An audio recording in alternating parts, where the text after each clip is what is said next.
الفرق بين الصاحب المحترم وصاحب السوق بعد الامتحان.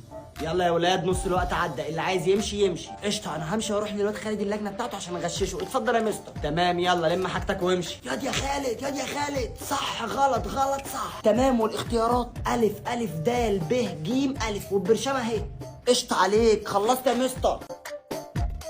يا اخواتي، البرنامج اللي بيرجع الرسائل المحذوفه اخر يوم ليه بكره وهيتشال. اي حد يبعت لك رساله ويحذفها تقدر ترجع الرساله دي وتشوف هو كان باعت لك ايه. رابط البرنامج جوه تحت صورتي، الحقوه عشان مش بعد ما اشيله حد يقول لي رجعهولي. يا رب نص الوقت يجي بقى عشان اغوف في داهيه. اللي خلص الامتحان يقدر يمشي، نص الوقت عدى. الله اكبر، انا كتبت اسمي وحليت الصح والغلط كله صح عشان احنا مالناش في الغلط. حلوه طيبه، اروح للواد خالد بقى الحقه. خد يا مستر. ايه يا ابني ده حتى كاتب اسمك غلط، غور في داهيه. ياض يا خالد بتعمل ايه كل ده ياض؟ يلا نص وقت عدى. اصبر، ما حلتش حاجه يا عم. انت هتعمل لي فيها فيثاغورس، انجز. طب استناني، طب 5 دقايق وطالع لك. يا اخويا نص الوقت عدى، مستني ايه انت؟ انا جعان ما فطرتش. ينعل ابو غبائك. طب قول لي الاخطر. الف ب ت س ج ح خ.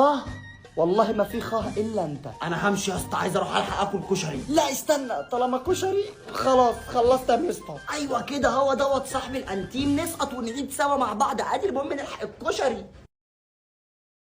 يا جدعان بس طب بس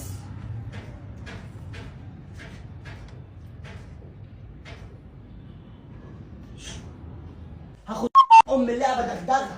مش هجيب لكم من البوزو تاني، ولا اللي بيكسب ولا اللي بيخسر.